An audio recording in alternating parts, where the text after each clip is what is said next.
understand where the Greeks are coming from, why they're making the art where they're making, we have to understand what they're looking at. And the main thing they're looking at is Egyptian work.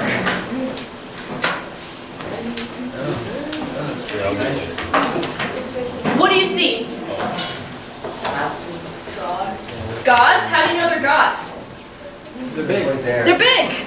So we have a size hierarchy. That's up in that corner there. Size hierarchy means that bigger things are more important.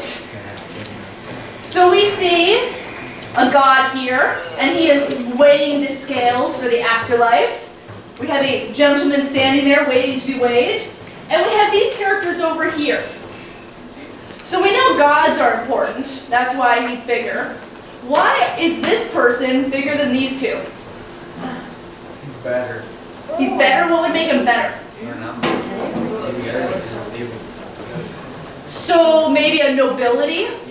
Maybe a servant compared to somebody of royalty? Pharaoh. So yes, that is continuing that size hierarchy. Gods, royalty, normal people, servants, they get smaller. That way we don't have to know who they are to know who's important. And we're going to see this theme throughout art history, the size hierarchy. What else do you see? Are these realistic? Do they have shading? Sure. No, they're kind of flat like cartoons. What about their body position?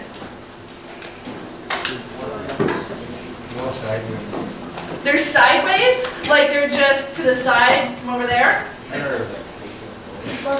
Everyone is turned facing you, But they're looking like away. right, so if you look, their feet are going this way, their shoulders are going this way, their head is that way, their eye is plastered on the side of their face, and their hands are like this. Last time I walked through the hallways, I didn't do it like this. Why would they draw them like that? Gibson on the wall. When you think of a hand, just make a mental image of a hand. Do you picture it like this? Or do you picture it like this?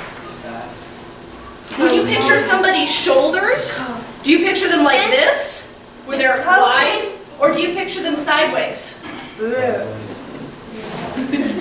Most of us are going to picture them widthwise. The Egyptians are going to make things as identifiable as possible. Meaning that when you think of a hand, when you see a hand, it's going to be the way that you think of it. So their hands look like hands. Their feet look like feet. Why are these Egyptians making artwork? Where do we see these? What are they for? Telling stories. Why? Of what? Who? People and important things that have happened. Because they didn't have an alphabet or like. Oh, the hieroglyphs? Yeah. Yes. All of these funny symbols along the sides, those are writing. Or that is writing. Well, proper English. Where do we see Egyptian artwork? On walls. On walls of what? Crypts and tombs. Tombs! The pyramids, right. Who are the pyramids for? Pharaohs. Pharaohs. Are they for pharaohs to rule from? Important people. Not to die. Right. These artworks are a recipe for the afterlife. They're all about death and preparing one for the afterlife. So if you want to have an army in your afterlife, you might have images of an army. It's looking after them. So you don't want an artist that's going to screw up your recipe and mess up your afterlife. Everything has to be done exactly.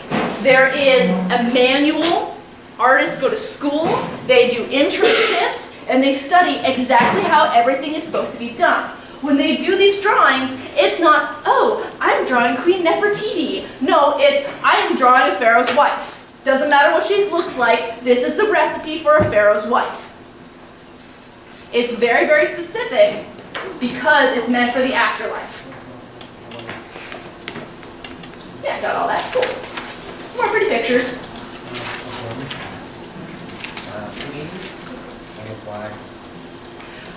I told you guys we were looking at sculptures, and I mentioned that there weren't paintings for our Greek work. Do you remember why?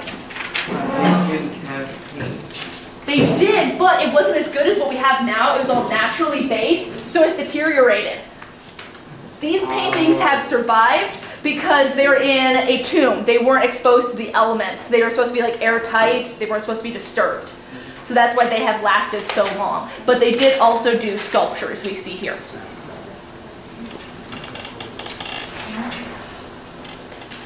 Moving into the Greeks. This is a very, very early Greek sculpture, and this is a stereotypical Egyptian sculpture. We have a strong pharaoh and his wife. It is a simplified body. We don't see a lot of details. Not a lot of anatomy. And you'll also notice that left leading foot. The Egyptians believe the heart is the source of life. It is where power is. And so they always lead with that left foot in sculptures, especially the males. And we see how similar the Greek art is. You have that stiff stance, like he's a soldier. We have not very descriptive anatomy. The hair almost looks like tiny beads. Very stylized. Remember, stylized refers to patterning, making something look better than reality. As Greeks move on, we're going to go from very stylized, simplified, and stiff to more natural to perfect naturalism. Take this moment and answer question 8.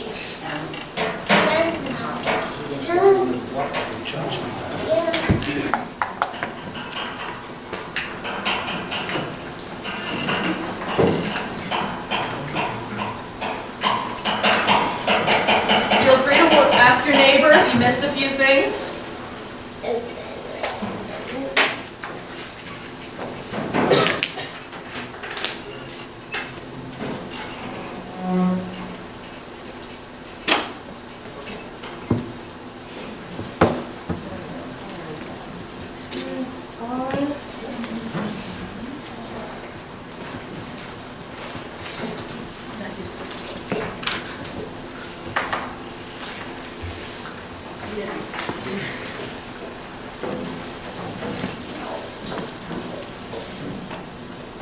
Probably mentioning things like flat,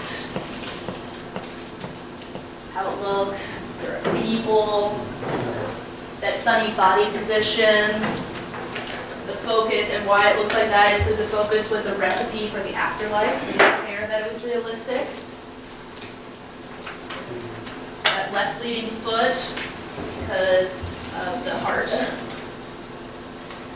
Size hierarchy to show who's important. Don't want to make any gods upset by making it same size.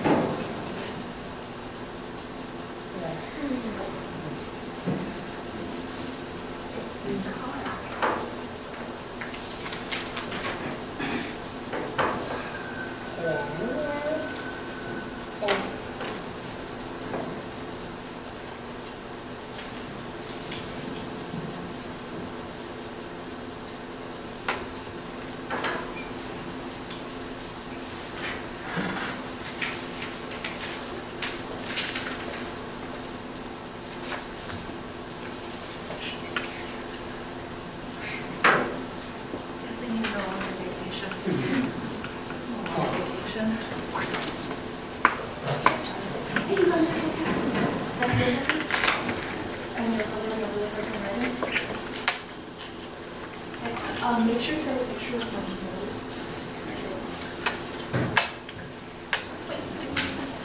How about you leave 5 minutes early? This is all flipping right.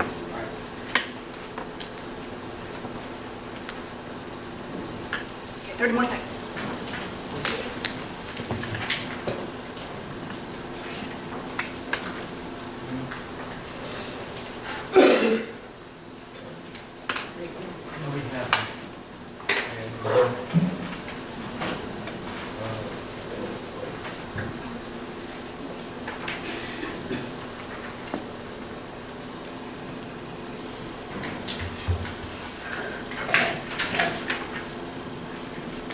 to abandon that stiff posture. They want something that's more natural. What are the Greeks known for? Outside of art, what do we know the Greeks for? Togas? City-states. City-states? With democracy. Let's just get that quickly. Wesley said democracy. The First Nations with democracy. What does democracy mean? What is it about? Majority rule. Majority rule? In So does that mean the people are important or like an emperor is important? the people. The people.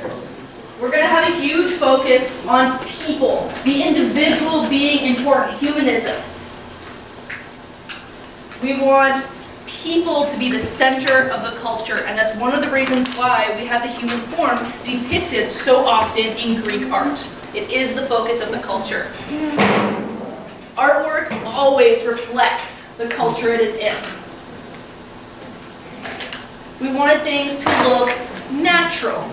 So they're not going to be posed stiff like maybe you would for a passport picture or if you're standing at attention as a soldier. They're going to be relaxed. They're going to be making gestures or throwing discs for the Olympics, all those things we saw last week. Why are they naked? Sure. Mason? Seth, again? Beautiful. Plato believed that when we admire physical beauty, we glimpse the light of eternity shining in those features from a heavenly source beyond this world. It is this more advanced stage of appreciation that gave rise to the term platonic love, to distinguish it from more base sexual desire. Who's heard of the term platonic love? I know, I thought this was a common term too. I would have yes. Have you guys said, oh, I love them like a brother? Or I like them, but as a friend? That is what we mean when we say platonic love. It's a neutral, it's non-sexual.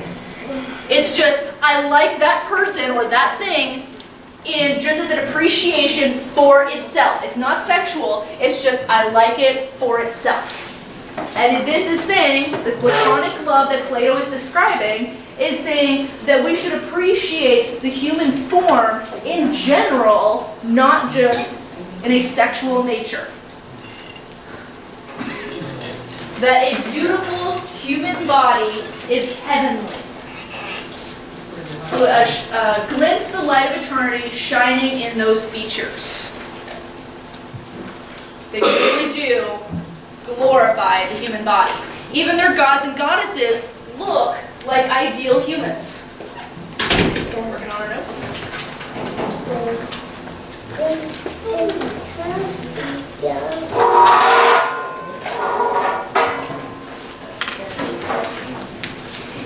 Contrapposto.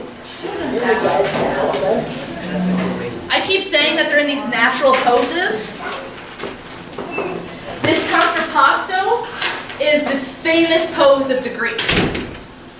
And it's very, very simple. Most of you stand like this when you're having a conversation with your friends. Instead of having your feet planted, shoulders width apart, you're going to move one foot back and shift your weight to that back foot, and it makes your hip pop. Okay? We can see in this pretty boy, his hip is popped, this leg is back, and this one is forward. That creates a very natural, realistic pose that the Greeks are absolutely famous for.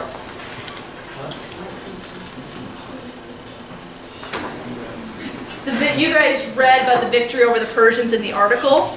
Whenever you have a huge triumph in any sort of culture, you'll see a boost in artwork because they're very proud and want to depict those things. How many have heard of Mount Olympus? Good, we have a few more hands. Of Zeus, Athena, all those guys, Apollo. Or maybe instead of Aphrodite, you've heard of Venus, which is the Roman version of the same gods and goddesses. There is a huge, well, there's Mount Olympus. It's a giant mountain full of gods and goddesses for these guys. If you are wanting a god or goddess to give you good fortune, to make your crops grow, to make you lucky, to let you win a battle, what are you going to do? Pray to them? Where are you going to pray? We got to build those temples, shrines, statues. Fire. We have a lot of people wanting to buy favor with the gods and goddesses. And that's the main reason we're going to be building all this artwork, is to give them a sort of glory. It's an artwork sacrifice sort of thing. Education. Greeks admired both physical and mental prowess. We need to teach you things, give you a good education so that you can be a good, successful member of society and contribute to the culture. But if we go to war, we also need you to be a good soldier. So all male young citizens in their teenage years had to attend first school. When they got done with that, 2 years of military school. They were all trained. Every single male was trained in military tactics. They believed that if you did not take care of yourself on the outside, you were not the type of person that would take care of yourself on the inside. So they wanted the whole thing. They didn't want someone to be just an athlete and someone to be just a mathematician. They want the whole picture. Everything in one.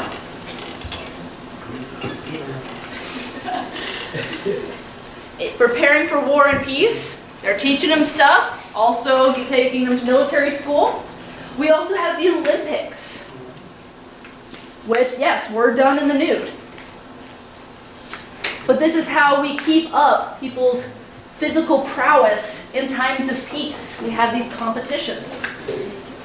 When a youth removes his clothes to compete in the ancient Olympic Games, he does not merely stand naked before his peers. Rather, he has put on the uniform of the righteousness.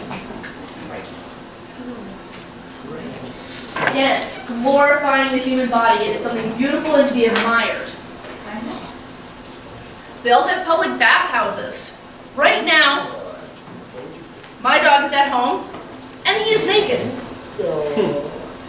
He's naked all the time. He runs around outside naked. Would you think anything of it if you saw my naked dog?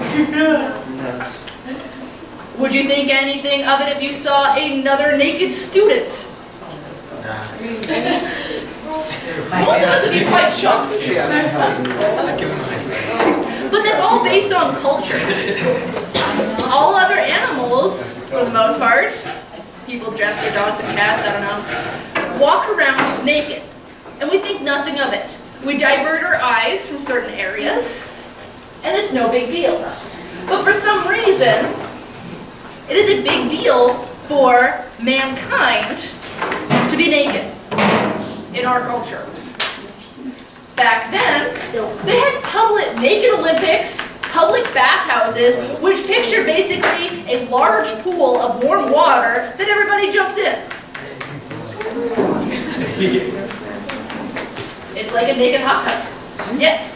Bathhouses segregated? They were segregated based on gender. So genders were separated, but for me to walk in and see 10 other naked girls would not be a big deal. They were not as squeamish about the human form as we are today. That's actually really cool. The science that went into these would be stone structures, and basically in a basement they would have all these fires and furnaces, and that rock would conduct the heat from underneath and warm the pool. So it's basically like sitting in a stone pot on a stove.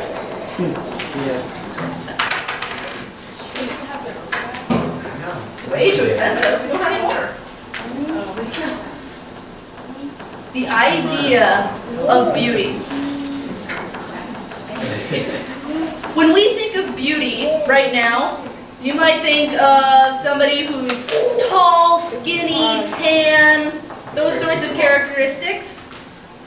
But that isn't the case across time and across cultures. Has anyone read The Good Earth in here? Okay, a couple people. I had to read it when I was in 8th grade. But what I took away from that book that was really, really interesting was that at that time, it was about a culture 100 years ago in China, and it was believed then that if you were tan, it meant you worked in the fields all day in the sun. That's why you got tan. That wasn't very attractive because it kind of meant you were poor. If you were skinny, it meant you didn't have enough food to feed yourself. Not very attractive. Nowadays, if you're tan, we think that's attractive because it means either A, you have the time to go sit on a beach, or B, you have the money to go sit in a tanning bed. Interesting. Our connection of beauty to wealth nowadays. And you'll see that throughout time. These guys think if you're a little bit chubby, you're attractive because you have the money to feed yourself. It's a different culture than what we live in. So I'm going to say that these bodies are ideal, and I'm saying that from the perspective of the Greeks. You might not perceive that she is the most beautiful girl you've ever seen, but the Greeks would argue that with you, and that is a subjective term, beauty, and we are looking at it from the Greeks' point of view.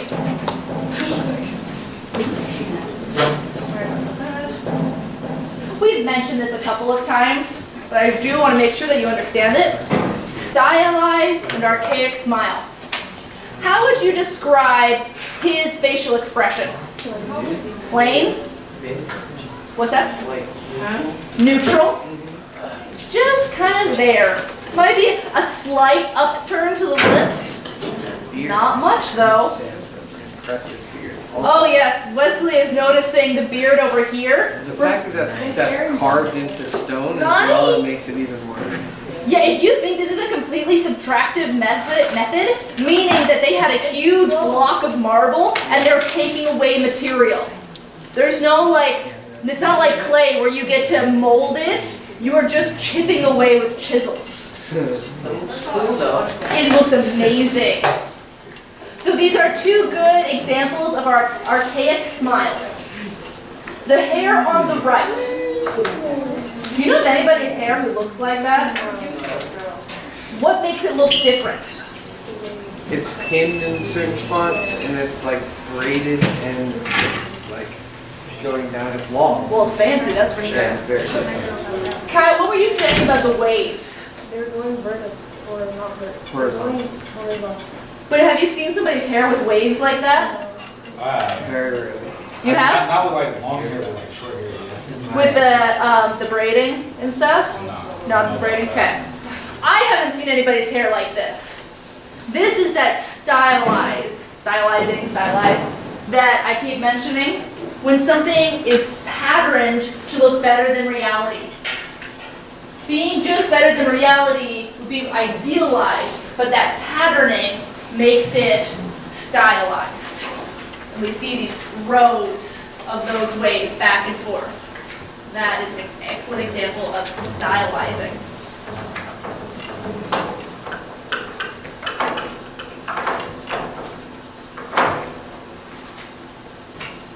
What did the Greeks wear? Togas.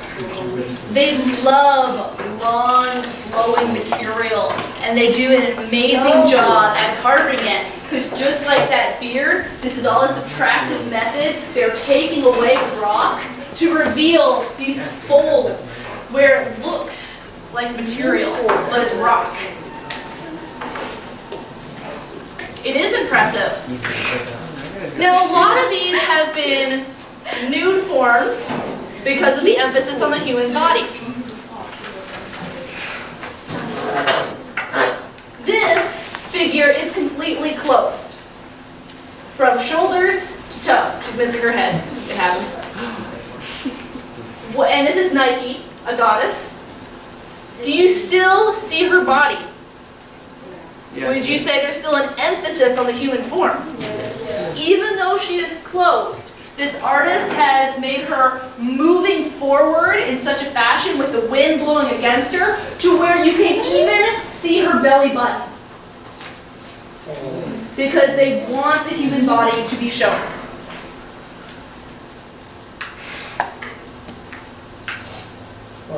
Most of these sculptures are life-size or just below.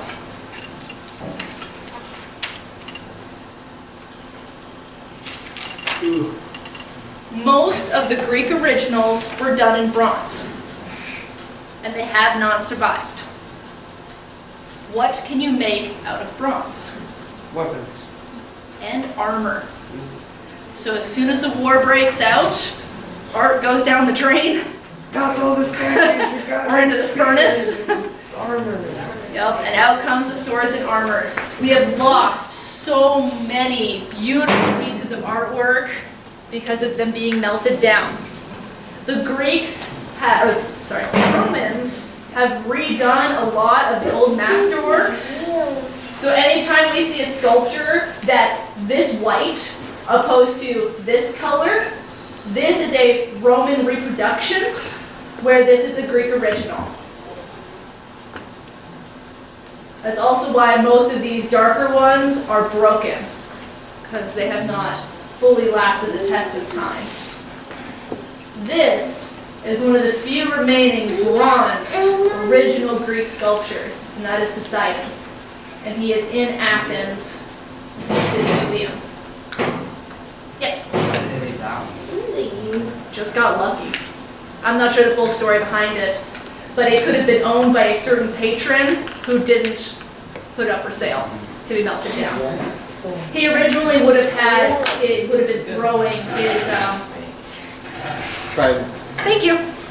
I was like, not a spear, but not a spear.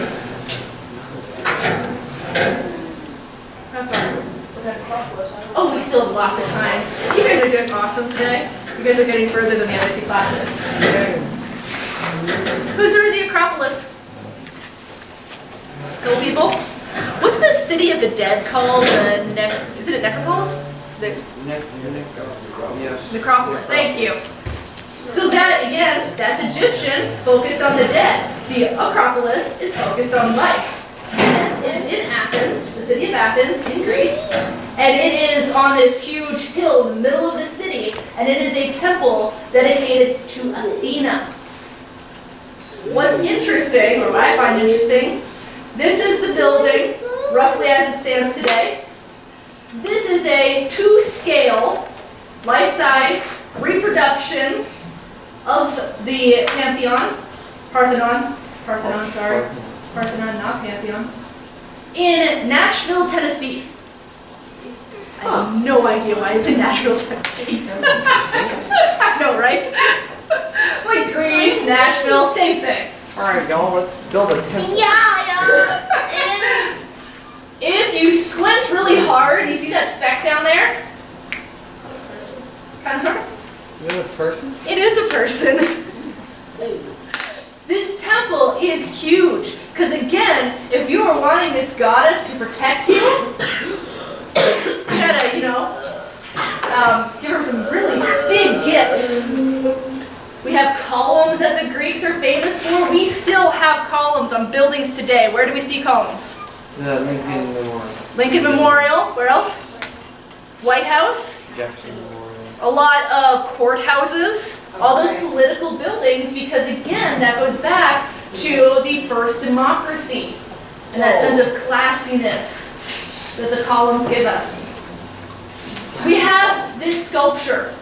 This sculpture, about this big. Okay? It's a nice size sculpture. See all these tiny tiles? Those burgundy ones right there? All the way across the bottom? Top, bottom of the top.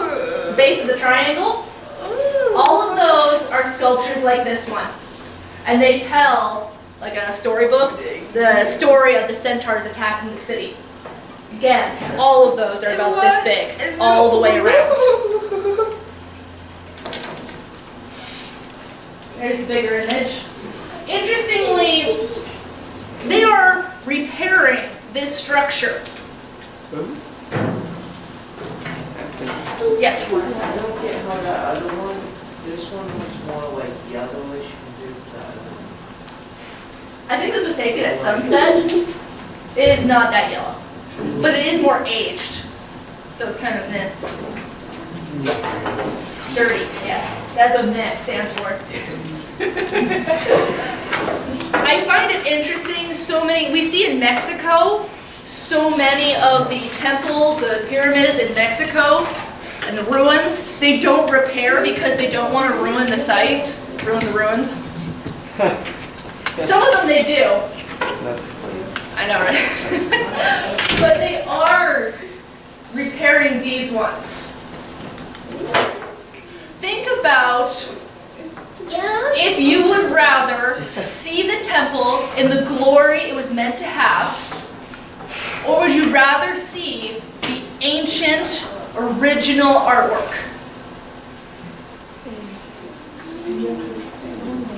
Because like if you leave it the way it is, you see how well it stood up to time, because what that was built more than 2,000 years ago. Yeah? But leaving it. Okay, hold on 1 second. Tell your neighbor, talk with them, what you think, which way you rather. I really do not know. It's hard to say. You want to be fixed? Why do you want to be fixed? I'd like to know what it was like to these neighbors. You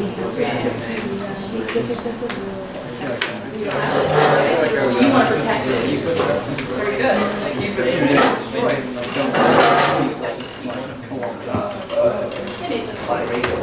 When the past comes back, you may take it. See how great it has been. You guys are so lonely today. What do you guys think? You would leave it?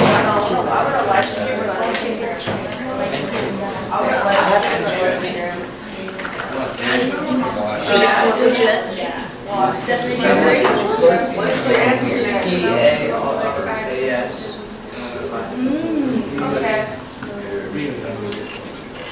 Gotcha. So it being more real.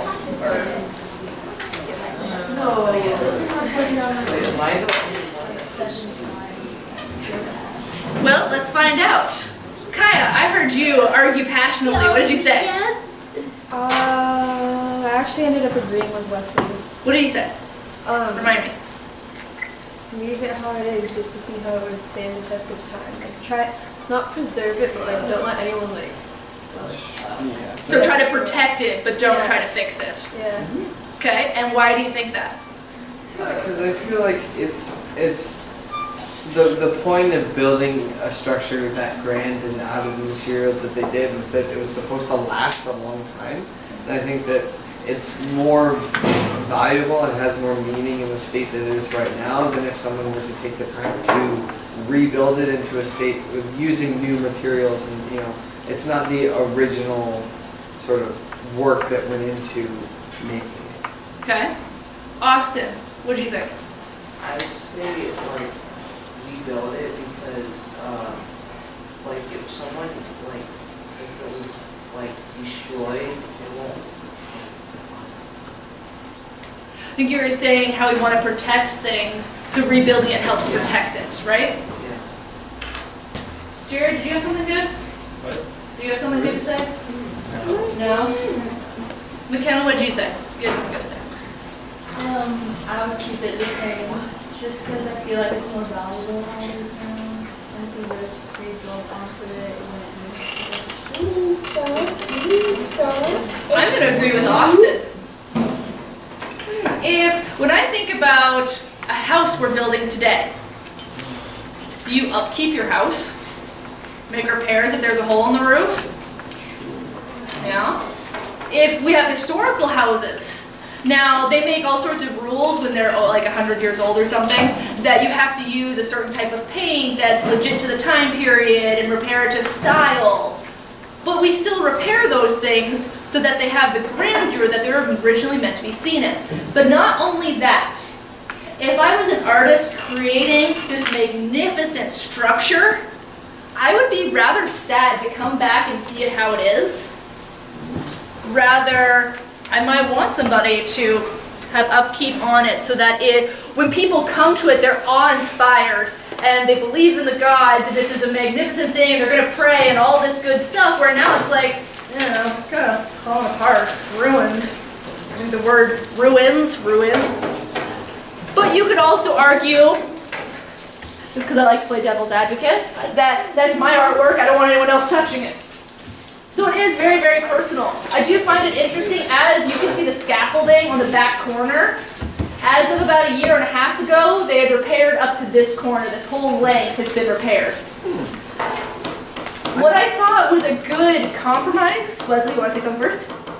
No, you can say that. I was wondering who was like the architect that designed the. Oh no. I push buttons. I hated when I push buttons. The architect, I do not know the architect's name, and since craftsmen are just starting, or sorry, artists are just becoming to be known as artists instead of just craftsmen, Right. a lot of them actually did not sign their work. So we have a few famous artists from this time period, but not them. What I think is an interesting compromise is that they're actually using a slightly different colored stone in the repairs, so that it's kind of marbled. You can see what the ancient stone is versus the new stone because it's a slightly different color. Which I'm like, in one way I'm like, well, that's kind of ugly. But in the other way, you do get to see what is old and what is new, which is interesting. This one, however, is a 2-scale, life-size replica of the original. What it was meant to be seen as. This one, everybody have a guess where this is? This one's in Athens, Greece. That looks like New York. Like that. It's Nashville, Tennessee. Why would they build it in Tennessee? I don't know. I just think that's really hilarious. Just like out of all places to build a Greek temple, Nashville, Tennessee, definitely. So anyways, there's a replica of the Parthenon, and this building is the Parthenon, in Nashville, Tennessee. And you can see that right there is a person. This building is ginormous. These sculptures are like twice the size of a person. Okay, that's 12 feet. Yeah. Running people. Well, except for that guy at the very end. They're huge. It's amazing. It takes a long time to get it. Again, that's the original. Hey guys. Inside this building, because it's not just all about the architecture, is a 42-foot tall statue of Athena. Oh, now I'm In Nashville, yeah, Nashville, Tennessee. This is the picture in Nashville. Where did they Awesome. And 1 ton of gold. A student looked that up yesterday, and it was $64 million worth So of somebody gold. stole that. So if somebody stole that, they'd be rich. I'm surprised that That's didn't because it's international. I was yeah. Like, Then they fit out that building. No. There's ways to steal it. They can Things cut it like that. down. Now yeah. I know. I want to The last thing I'm just going to briefly mention is pottery. They use pottery for all of their dishes and everything, just like how you guys have mugs and plates at home. We wouldn't necessarily consider those art, would we? The plate you eat off of? It can be. Another thing, things like china, with the really fancy cups, the little mugs that you get, and the fancy plates with the pictures on it, that could be considered art. I definitely agree. And these guys are the first ones that kind of make their pottery into artwork. And it's called red on black pottery. They have red terracotta clay. Have you guys heard of the terracotta soldiers in China? That terracotta is the type of clay, and it is red. So both the terracotta soldiers and the clay that they use in Greece is terracotta. When it's baked, it is this orangish rusty color. They put this black material on it, and they scrape that material away. So the whole thing covered in black, they scrape away between these figures so that you can see the pictures. They bake it. Now we have pretty pictures on our pottery. A lot of them tell stories, like of the Olympics. White marble statue. That is mainly what we've been looking at, is white marble statues. They're elegant, they're classy, they're very nice to look at, but they weren't originally white. Wait, what? Yeah, good. all the material. White, yes. Paint, back in the day, was made from like squished up bugs, and seashells, and some other rocks to get all those colors. They didn't have the chemicals that we have now. And flowers, yep. So, yes. Those things deteriorate over time very easily. Flowers decompose. When your paint's made out of the same stuff, it also decomposes. These things, a lot of them were outside on the sides of temples or in gardens or squares, piazzas. So it washes off over the hundreds of years that it's been there. Now, they use all sorts of crazy sciencey stuff. They shine special lights on it, like ultraviolet and all that cool stuff that I don't really know about. And they have figured out that they were originally painted. And since different paints emit different wavelengths, they've actually been able to figure out what the specific colors and patterns and designs all these things have. So when I look at this looks elegant, it looks timeless, and it's quite jarring to find out, look at his tights. Those are pretty busy tights that he's wearing. It's quite different. This was a huge revelation for our Greek work. So you always picture walking through Greece and all this white marble, and to find out that it was all very vibrantly colored. Very different picture of ancient Greece. Oh, that's what the headset was.